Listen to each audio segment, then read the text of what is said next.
I know every operating At my system like last the job, back of in my my current hand. role, I have When it comes to 25 years of IT. experience and have worked with several people from your company. I've been recognized for my passion. My team is everything. LinkedIn delivers candidates who rise above the rest. With an up-to-date view into shared connections, skills, and interests you won't find anywhere else. See why 86% of small businesses who post a job on LinkedIn get a qualified candidate within a day. Post a job for free at linkedin.com/achieve. LinkedIn, your next great hire is here. Membership means more with American Express Business Gold. Earn 4 times membership rewards points in your top 2 eligible spending categories every month, including eligible U.S. advertising purchases in select media and U.S. purchases at restaurants, including takeout and delivery. What are you waiting for? Get the card that flexes with your spending every month. Terms and points cap apply.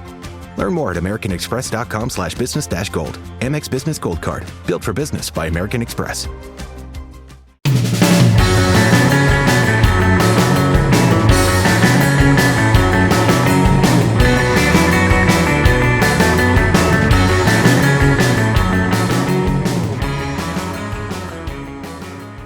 And if you can apply that to what you're coaching and what you're teaching, I think that's a really, really big thing. And then also being able to seek advice from those other coaches and asking questions to really learn. And that's going to be the biggest thing is just always growing, always learning, whether it's from the film, whether it's clinics, like that's the biggest thing.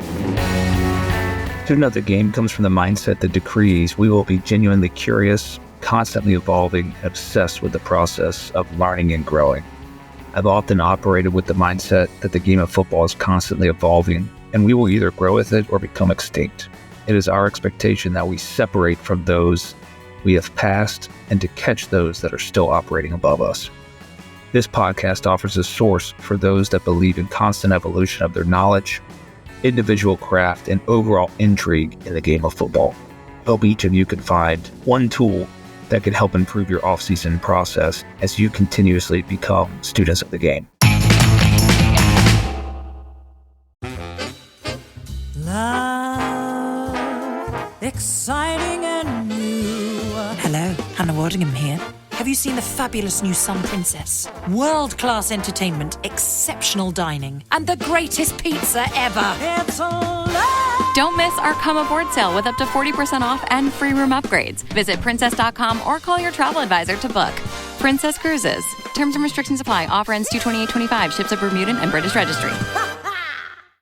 If your football team had one option in their playbook, the results probably wouldn't be great.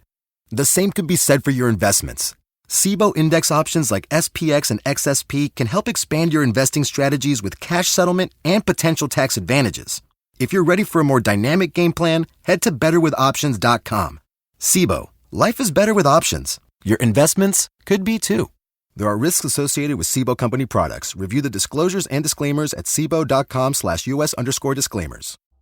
Welcome into the Student of the Game podcast brought to you by the Coaching Coordinator Show. Got another special guest to kind of close out this first round of our series here. And this is a guy that I got to work with over the past 11 months and really get to hone in on what makes this guy go, his coaching style, and really seeing something that he talked about early on when we first met each other and got it implemented at a high level. This guest is the University of St. Thomas offensive line coach, run game coordinator, Brandon Labath. Brandon, what's up, man?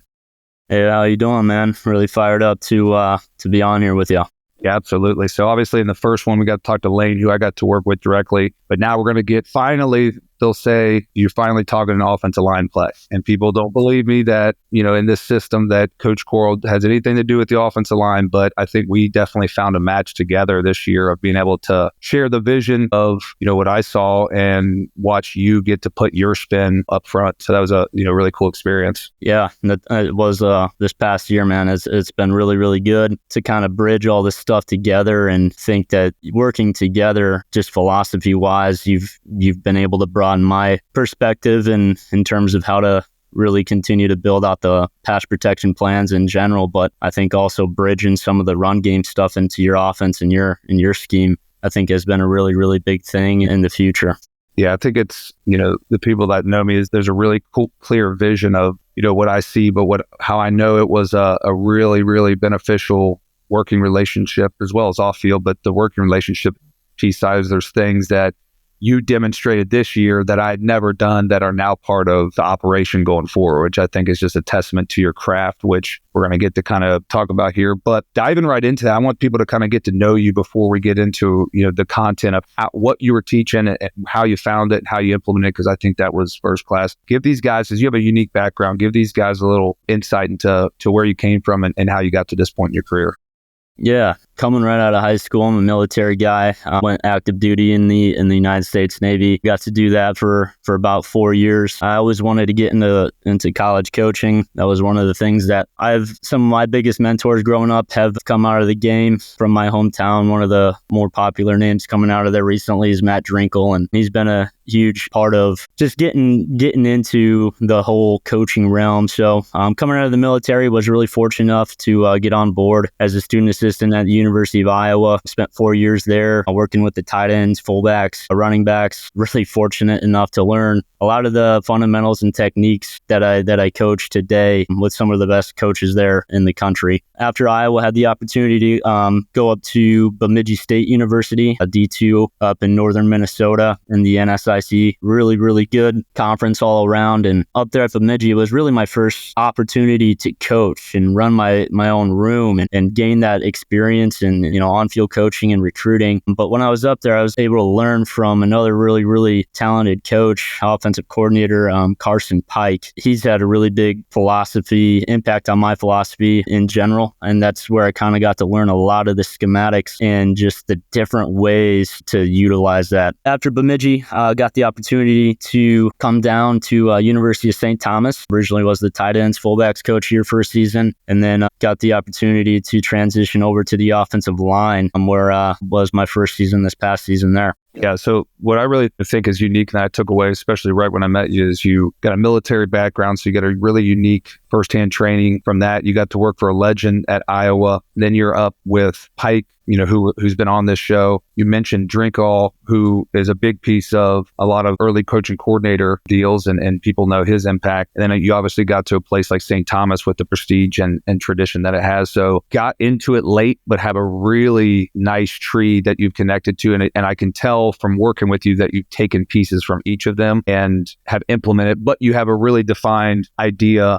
for what you believe in that to me is a culmination of all those different pieces. So you've been uniquely blessed in that regard, which is why I think it's unique. But the other thing that I think is really unique is this past season was your first time coaching offensive line, and it was at the Division I level. But what I think that we'll cover here today is going to show how that seamlessly transitions into you getting done. So with that said, I could tell right away that you were what this podcast is all about, being a student of the game, just based on your intrigue and the detail with which you were investigating things. In a general sense, how would you describe your version of being a student of the game? Yeah, I think to me, being a student of the game is someone who's going to they have to be open-minded and really have to consistently explore the technical, schematical, really situational levels of the game as a whole. And then also having the humility to accept that there are many different ways to do all of those things. And even if you don't believe in something that somebody's doing, I think still learning and being able to, again, just take a nugget of anything that you're learning. And if you can apply that to what you're coaching and what you're teaching, I think that's a really, really big thing. And then also being able to seek advice from those other coaches and asking questions to really learn. And that's going to be the biggest thing is just always growing, always learning, whether it's from the film, whether it's clinics, like that's the biggest thing. Yeah, I think that to me, there's a couple things that you hit in there that I think are really particular to being able to grow, and that's open-mindedness. Obviously, there's a lot of different ways to do it. You have a lot of unique experiences. You've been able to tie those together. I think that's definitely critical. And,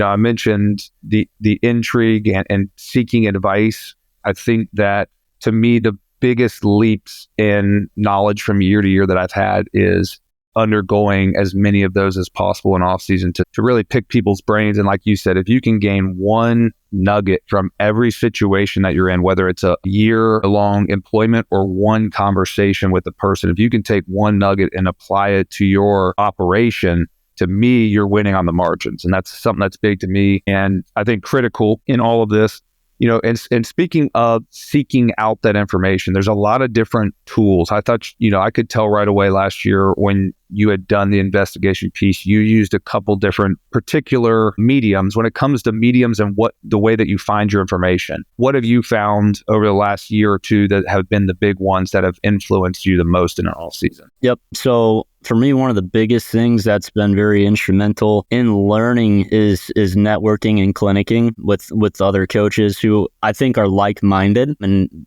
some of those guys have made a huge impact on my career. And what's nice about it is finding those guys that are willing to bounce and share the ideas with one another, whether it's technique, schematics. I've got a group of guys that I like to bounce ideas from: Ryan Olson, Brian Ferentz, Dylan Chimura, Joe Pollock, Nick Nissen. Like those offensive line coaches, man, that's a really, really good group of guys to take ideas from and then really kind of callus everything together, and just been very fortunate to have those resources and talk offensive line play. And then also another big one is going to the AFCA convention. The network is always something that you have to be growing in this thing, and meeting a couple different guys down there. It don't matter what level it is. Everybody's got good ideas. Everybody's got the opportunity to learn something from somebody is the best way to put it. So always being a student and listening, taking notes is a really big thing. One last feature that, is something that has kind of come over about the last year or so, utilizing social media and revisiting something that has sparked interest. I think the bookmark thing on Twitter or X is something that's pretty cool, that you can go and save something, and something sparks your interest, go learn about it. And that's one of the biggest things. And again, just being able to find those coaches that you want to learn from is something that everybody should be doing. Yeah, I think you're the at least second, maybe third guy on this series that has mentioned the bookmark. And then some guys have talked about a system that they have, going back through their bookmarks and sorting that material so then they can categorize it, which I thought was a really good idea. It's something I probably need to do. But I also will back up that your ability to connect to people, and most of the time, anytime I've been around you, it's rarely about anything other than helping solve a football problem or trying to get an idea for, hey, this type of defense plays in your conference. Could you guys give us maybe an overview? I thought you did a really good job of connecting to always problem solve. And, I think sometimes the network piece is a daunting task to guys that are just starting or maybe feel like they're coming from the outside. And that's certainly how I feel. But I believe that what you do is you take interest in other people, you connect with them, you have a genuine relationship, and then that allows you to continuously build that. And, you could shoot a text or a call and you're going to get a response back like that. So to people, whether you feel like your network is dense or not, it's piece by piece building your network and then following up with it, but really utilizing their knowledge. I think that you've done a great job of that. So I want you to take us back a year. So you're coming off being a tight ends coach at the Division I level, right? And then you knew your transition to the offensive line. And by the time I got there in February, it was clear you had a detailed idea of what you wanted to implement and why you wanted to implement it, where you studied it from. So take us back to that transition and kind of talk us through the process of what you did from the moment you got, what you observed, what film you watched, and then how it sparked the idea to really go implement your style into a system that was already intact. Yeah, I think one of the things that when I initially started the studies was learning that there's, a lot of different ways to do things from a fundamental and technique aspect up front that all had the same goal of running the football effectively, explosively, and then ultimately protecting the quarterback. I consistently watch a lot of different games and not only study our own team's tape, but film from other successful programs, breaking down the offensive line play, analyzing how top offensive lines adjust to different schemes, how they're reading and reacting to blitzes, pre-snap, post-snap, stunts up front. That's something that we see a lot of within our conference and honestly from our team alone. But how they are handling those matchups and implementing their run concepts versus the different fronts and all the things that we do see. A couple other things that I was looking at, is what we're teaching our guys. Is it the best way to do things for the players that we have? And that's a really big thing that I think that some people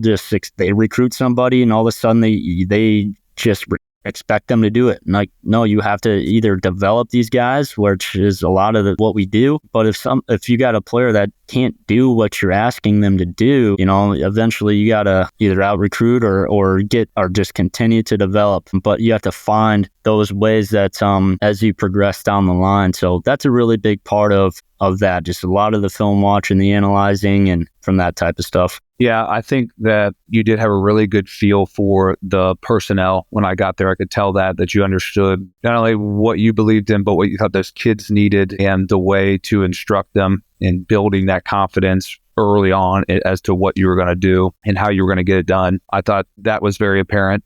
And then from there, I thought you did a really nice job using the previous year's film to influence what it was that you wanted to adjust. And so this sounds like an obvious thing, but I know early in my career, I struggled with take a cause and effect. Like, this is literally what we taught. This is how it produced, and this is how we plan to fix it. And I think a lot of times in the offseason that can be overwhelming, but I thought you were really direct in what you were going to look at and what you wanted to do. So can you talk about that process a little bit, using the prior year's film by concept to identify, like, this is what I believe in?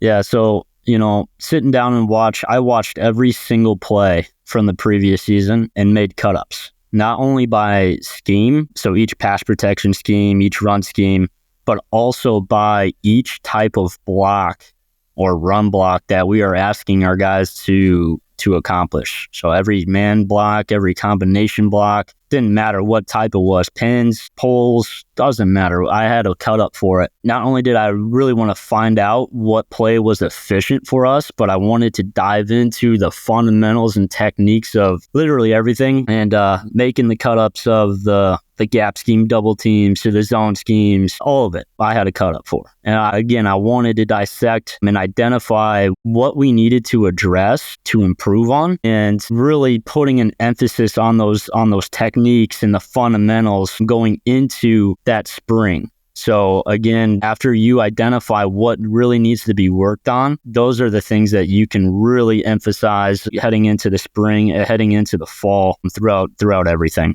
Yeah, I think to me what was impressive is I know there's a lot of young coaches out there or people in new spots, and I remember doing this, having ideas that you wanted to present. But when you're in a system that is already in place, like, you have to be very poignant, you have to be very detailed with the material that you're bringing forward. Really hit it for me was, like you said, you did it by scheme. Scheme was the baseline of what you're studying, but then you did it by technique within the scheme, within the specific fundamental that the player was doing. And you brought all of that to light, and then your presentation was based off film. Like, the film's not going to lie. Obviously, we can kind of influence it the way that we see it, but I thought that it was so detailed as to why, not only what it was, but why you believe it needed adjusted in certain areas, and just made it that much, more presentable from your standpoint. Now, I want to talk about last year. I thought schematically you had I think the guys up front, it was the best piece of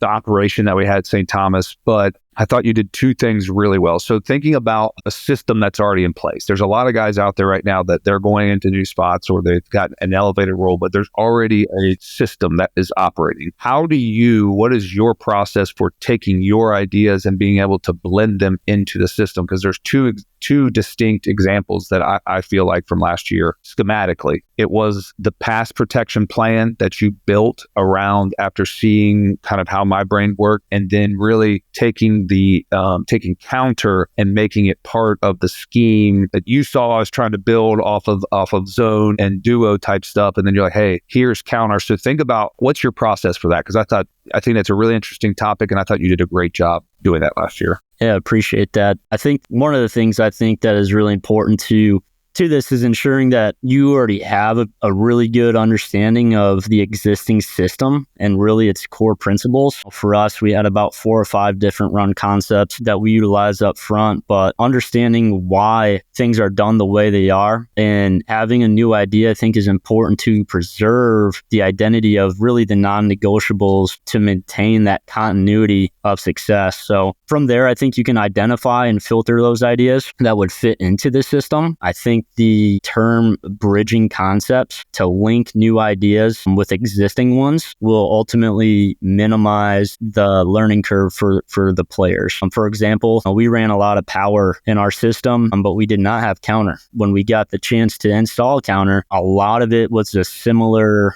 teaching technique fundamentals for the guys up front. And really we had to but talk through a couple just different techniques with the pulling guard or the tight end. And a lot of it just married together with what we were doing. And another big thing for us was to really amplify our 11 personnel runs. And that was that added a whole nother piece to our 11 personnel run package from the year before. I think we only really ran one or two runs out of 11 personnel, and we had all 4, 5, even 6 different run concepts out of 11 personnel this year as we transitioned a little bit mid-season there. Installing that concept step by step and practicing it and ensuring the players are able to master each element before moving forward. And in the past, speak on the pass pro a little bit, because I think you did a great job of identifying a problem, but then okay, this is what the system is, and then this is how we're going to do it. Because you know me well enough now, I like to throw the ball, and I think at the higher level there was some more unique blitz patterns or ways that people stressed out protections, but we had minimal pro errors as far as sorting out things. And I thought, give you a lot of credit for that. I have not seen that as seamlessly installed. So how did that come about? Yeah.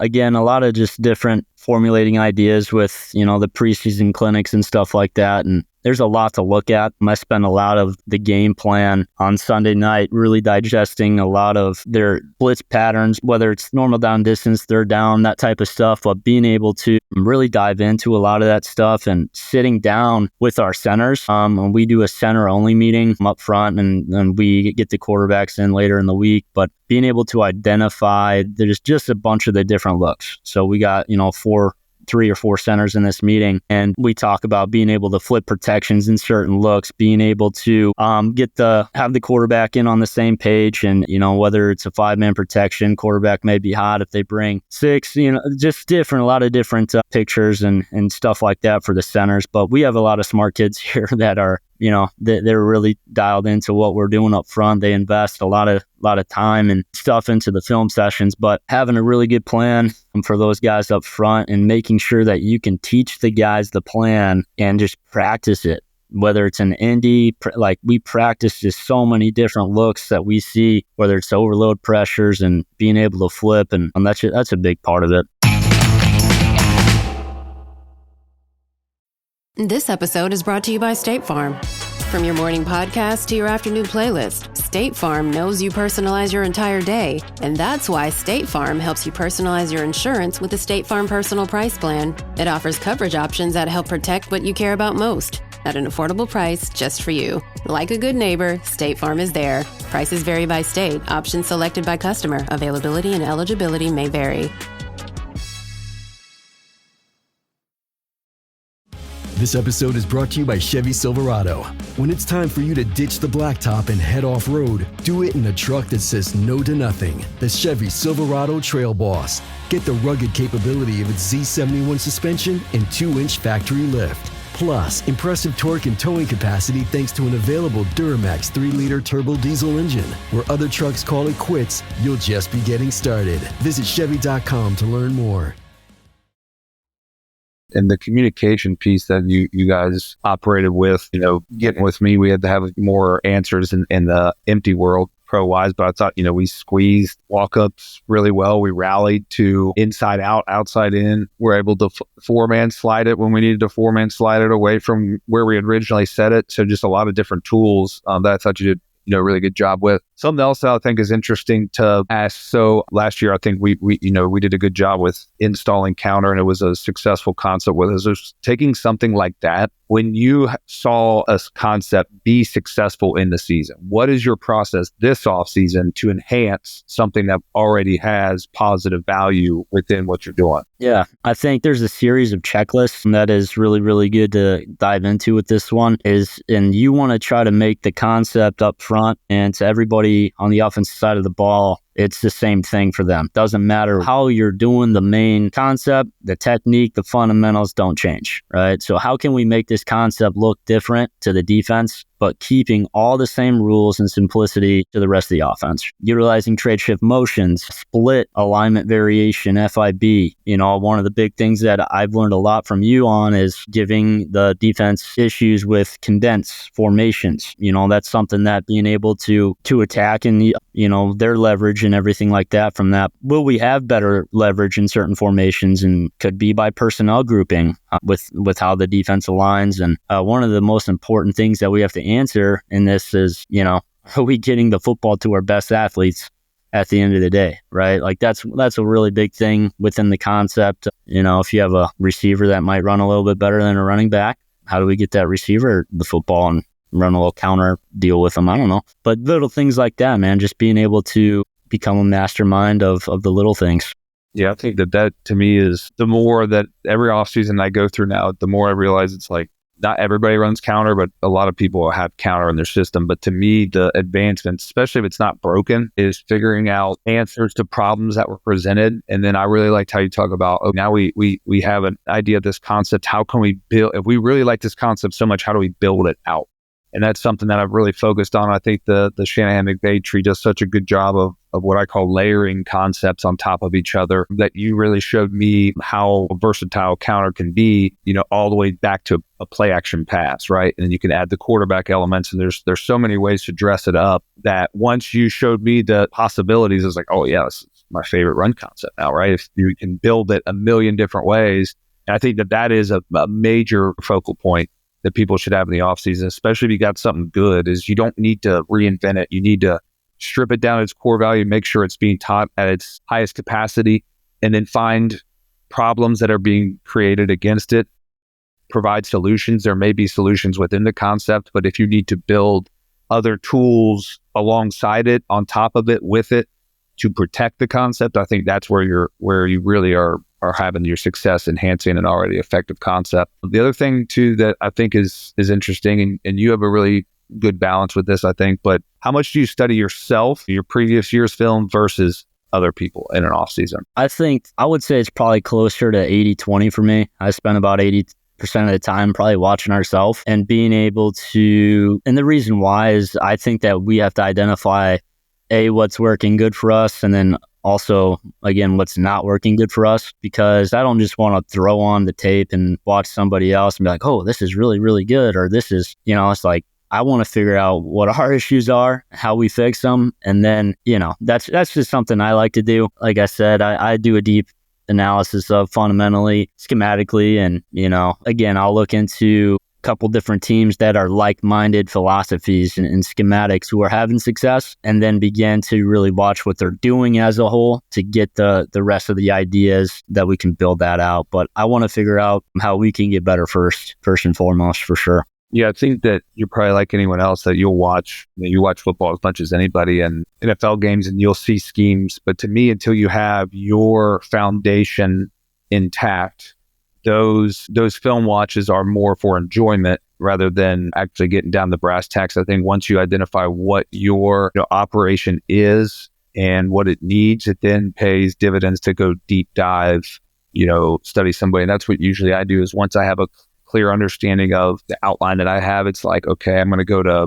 Bobby Peters' book and see, okay, I'm looking for this specifically. I think I've bugged him every offseason. It's like, I'm looking for NFL teams that do this, and then just really honing into it. And I think, the other thing that, especially once you develop a diverse enough system, that you might have to work through a couple different teams, offenses, to find those different avenues, but definitely studying yourself. I mean, it's critical to understand what the heck you have going on before spending any time on somebody else. Right? Again, this is something, and I think you did this really well. So a lot of people would say the way that you adjusted our pass protections would be too much, just because we did not have busts up front from identifying and picking up, which is a hard thing to do. So the pass protection, I think you did this. How do you walk the line and know when or what is too much? How do you walk that line?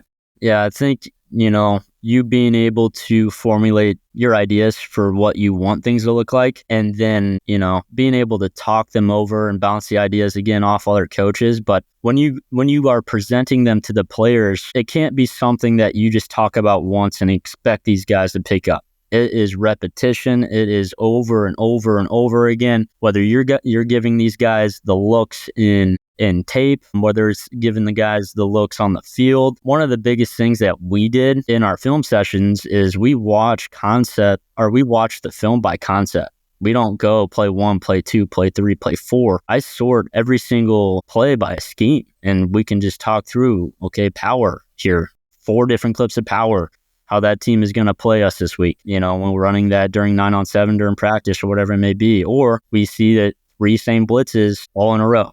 And we talk about not being able to, if we don't pick something up, then, being able to talk through it next time. Like just whether it's rotation, however you're teaching your guys to read things. But I think having that system of showing them so it's repetitive in their mind as much as possible. And that's where I think is really, really good. And I think that line, if it becomes too much, is when the players start overthinking and they are playing slow. And if they're playing slow, they're not playing fast, they're not playing physical, then it's going to be really tough for you guys for the boys to get going up front on Saturdays or whatever day we're playing on anymore. That's the biggest thing.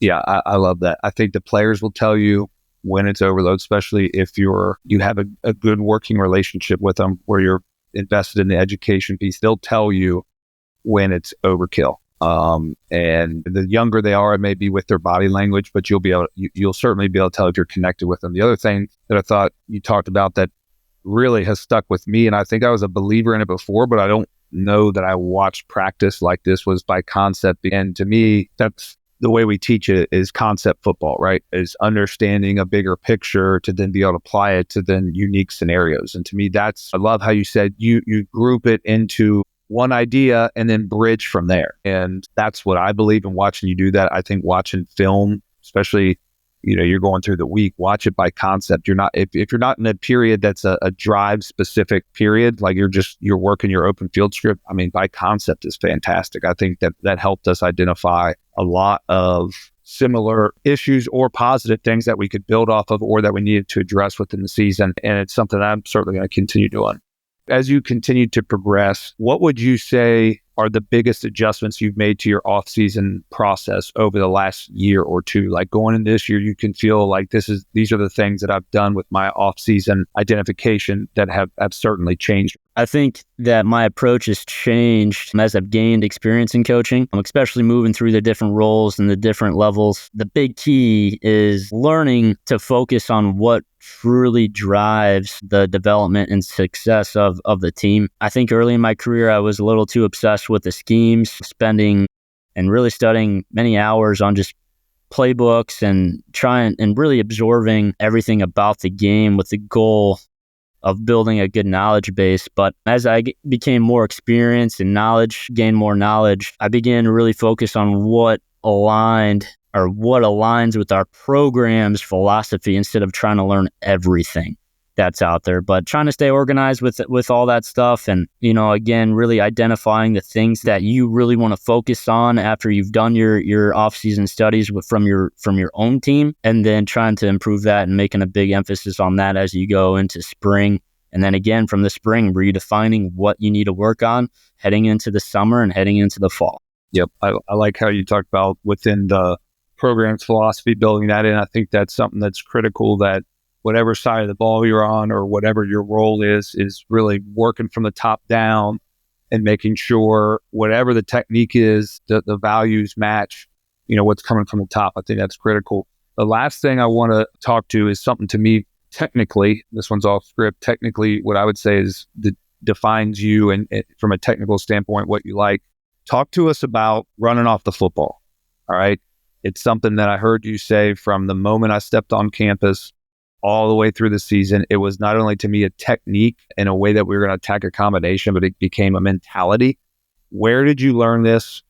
And then talk about how you got it implemented into what we were actually doing. I thought it was really fun to watch.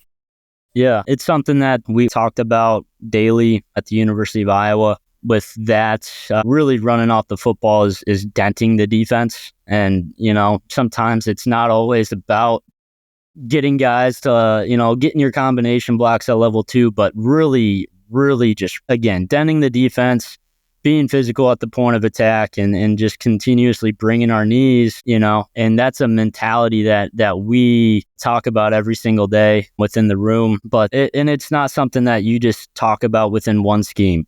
It's something that we talk about in every single one of our run schemes, and how and what that looks like. And we define what that looks like. And it's something that we practice over and over and over again from the first drill that we do all the way through our run blocking drills. So it's something that is continuously drilled into the guys' minds and through everything that we're doing. Who says Coach Coral won't talk about the run game, right? Run off the ball, baby. I love it. That's good stuff. And again, the guys I have on here, I like to make sure anyone that's taking the time to listen really get a feel for, what you're capable of as a football coach, which I think is supremely high level. Is really impressive to me that you went from a skill coach to an offensive line coach at a Division I level, and not only did it, but did it at a high level and really gave me things that I will continuously build and utilize within my own system for a long time. But also extremely, as you can probably tell from the feedback here, you're extremely humble. I think the way that you acquire knowledge and treat people is first class. I think you do an incredible job. All this stuff, I think you're very technically sound. But I think what you do, probably the best thing that you do, is I think you're a great recruiter. But what I mean by that is your kids play hard for you. And that is a testament to all the things we talked about. But that's a relationship. That's a belief. That's an understanding of what's expected of them. And the way that you treat players is, to me, the way that you treat other people. So, got 1 year with you. You and I already know we've talked about that. Our paths will definitely link up again. Made that much of an impact on me in one season, never known you before, where it's like first call on the list, right? So just one of those dudes in football. And I think it's really incredible how quickly you've gotten, from being in the military, late start into coaching, student assistant type deal, all the way to now where, you're Division I offensive line coach. And for the foreseeable future, you will be a guy that offensive coordinators are calling to run their offensive line. But it all starts with your mindset, your study, the processes you have, and then getting your players to play. So it's been awesome to be able to do the podcast and get it on there. It feels like we're in one of our coach's office just chopping it up, but really appreciate you coming on here and sharing your wisdom with us. Yeah, man, I really appreciate you. I'm really grateful for the opportunity, and again, looking forward to getting after it together again one day. Amen. Thank you again for listening to the Coach and Coordinator podcast. As you've noticed, we now have a series of podcasts on the Coach and Coordinator Network. We're really excited about this series approach and what each different host brings to us. Plus, we have some roundtables, which essentially are hostless podcasts, starting with Think Tank. We recorded that first Think Tank with Dan Gonzalez, Dub Maddox, and Josh Herring, and I'll tell you, it was so detailed and so good in what they put into it. I know you're going to enjoy that series as well as all the other series we have on the Coach and Coordinator Network. Be sure to follow all of our sponsors currently that Signature Championship rings, Modern Football Technology, and Titan GPS. Check out our 10% toolkit, where we highlight all of our partners and what they have available to you, as well as some special offers. The link to that is in the show notes. Check out our enhanced show notes at coachandcoordinator.com. We'll be adding content that works better on video or as a download. And follow us on X at Coach K Grabowski.